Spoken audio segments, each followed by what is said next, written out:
एक समय था हमारे प्रिय दोस्त सुनील जायसवाल, हम लोग बहुत काम करते थे। हम लोग नए जुड़े थे तभी, हम लोग को मिशन को मालूम ही नहीं था मिशन एक्चुअली है क्या। फिर इतना मालूम था भाई अपना समाज है और अपने समाज के लिए काम करना है।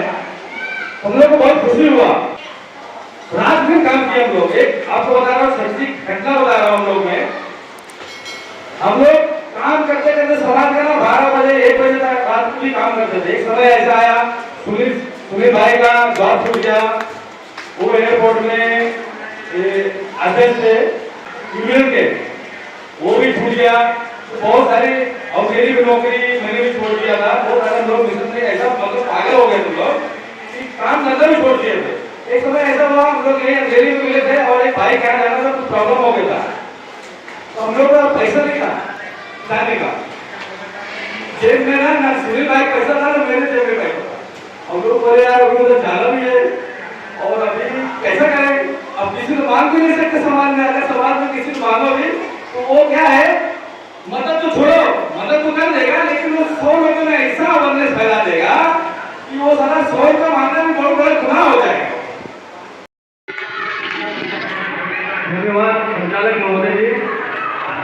सर्वप्रथम विश्व को शांति का संदेश देने वाले तथागत गौतम बुद्ध, आरक्षण के जनक साहू महाराज, शिक्षा के जनक महात्मा ज्योतिराव फुले और इस देश को संविधान देने वाले बोधिसत्व परम पूज्य डॉक्टर बाबा साहब अम्बेडकर और इस देश को सही मायने में राजनीति बताने वाले परम पूज्य मानव काशीराम साहब, जिन्होंने BS4 पांचसेठ और बहुजन समाज पार्टी की स्थापना की। आज उन्हीं की जन्म जयंती इस बुद्ध विहार में मनाया जा रहा है। लोक नायक सोशल वेलफेयर एसोसिएशन की तरफ से मैं सभी को जयंती की हार्दिक शुभकामनाएं देता हूँ।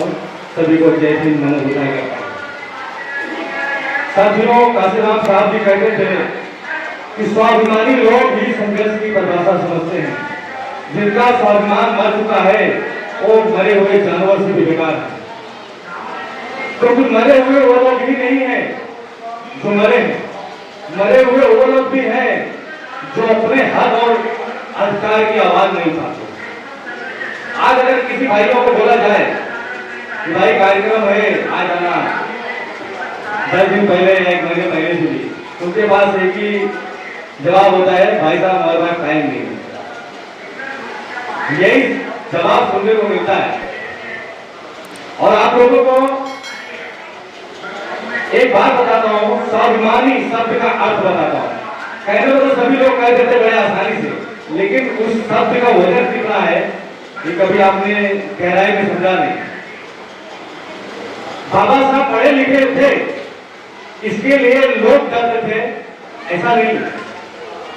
बाबा साहब से लोग क्यों डरते थे, या काशीराम साहब से क्यों डरते थे, या महापुरुष जितने भी हैं उनसे क्यों डरते थे? उसका एक ही कारण था कि वो स्वाभिमानी मतलब होता है तो किसी से समझौता नहीं करते। भले वो रोटी सोखी खा लेंगे लेकिन अपनी जिंदगी बिता लेंगे उसमें, लेकिन वो समझौता नहीं करेंगे। लेकिन आज के लोग अगर उनको अवसर मिले मिशन गया भारत में, पहले अपना जेब भरना चाहिए, पहले अपना घर मजबूत करना चाहिए। तो दोस्त, मेरे ख्याल से वो व्यक्ति मिशनरी हो ही नहीं सकता, क्योंकि मिशन में वही काम कर सकता है जिसके अंदर त्याग बलिदान हो, त्याग और बलिदान हो। आजकल 99% सिर्फ अपने स्वार्थ के लिए काम करते हैं। उनका स्वार्थ से जुड़ा समाज के आधार में, मिशन के आधार में 1% लोग सही मायने में मिशन का काम कर रहे हैं और उन्हीं की वजह से आज जो हम लोग सुरक्षित हैं। तो साथियों, काशीराम साहब की जयंती, इसलिए मैं काशीराम साहब के बारे में बोलना चाहूंगा। शायद हमारे बहुत गरीब लोग यहाँ बैठे हैं, मैं तो इन्हीं लोगों से सीखा हूँ। एक समय था हमारे प्रिय दोस्त सुनील सुनील जायसवाल, हम लोग बहुत काम करते थे। हम लोग नए नए जुड़े थे तभी, हम लोग को मिशन को मालूम ही नहीं था मिशन एक्चुअली है क्या। फिर दूसरा मालूम था भाई अपना समाज है और अपने समाज के लिए काम करना है। हम लोग को बहुत खुशी हुआ। तभी ये मोबाइल शायद उस समय 3310 निकला था, इस मोबाइल नेटवर्क नहीं था। हम लोग बहुत खुशी हुई उस समय, यंग मतलब काफी यंग थे और सुबह हम लोग जुड़े और बहुत रात दिन काम किया हम लोग। एक आपको बता रहा हूँ सच्ची घटना बता रहा हूँ। हम लोग काम करते करते समाज का ना 12 बजे 1 बजे तक रात को भी काम करते थे। एक समय ऐसा आया सुनील भाई का जॉब छूट गया। वो एयरपोर्ट में अध्यक्ष थे यूनियन के, वो भी छूट गया। बहुत सारी औद्योगिक नौकरी मैंने भी छोड़ दिया था। बहुत सारे लोग मिशन से ऐसा मतलब पागल हो गए तुम लोग कि काम धंधा भी छोड़ दिए थे। एक समय ऐसा हुआ हम लोग यहीं दिल्ली में मिले थे और एक भाई क्या जाना था, कुछ प्रॉब्लम हो गया था। तो हम लोग का पैसा नहीं था जाने का, जेब में ना सुनील भाई पैसा था ना मेरे जेब में पैसा था। हम लोग बोले यार अभी उधर जाना भी है और अभी कैसा करें। अब किसी को मांग भी नहीं सकते समाज में, अगर समाज में किसी को मांगो भी तो वो क्या है, मदद तो छोड़ो, मदद तो कर देगा लेकिन वो 100 लोगों में ऐसा अवेयरनेस फैला देगा कि वो सारा 100 का मांगना भी बहुत बड़ा गुनाह हो जाएगा।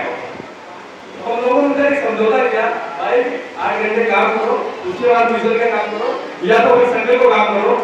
वहीं हम लोगों ने ट्रैक चेंज किया, इसलिए मैं भी बहुत कम काम कर दिया मैं मिशन में।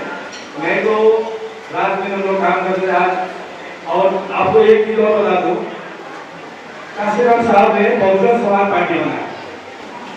उन्होंने कभी भी जाति विशेष को प्रधानता नहीं दिया, क्योंकि देखिए हम लोग अगर जाति में उलझे रहेंगे ना तो जाति के नींव पे कभी महान नहीं खड़ा हो सकता। और मनवादी तो चाहता है कि आप जातियों में उलझे रहो। उदाहरण के तौर पर बता दो, अभी समझो जायसवाल समाज है, कोरी समाज है, पाल समाज है, धोबी समाज है, सभी की समाज के, लेकिन वो एक दूसरे को कभी चाहते हैं क्या? मुझे बताइएगा, आप मिशन चला रहे हो तो वास्तविकता हम लोग चाहते हैं क्या?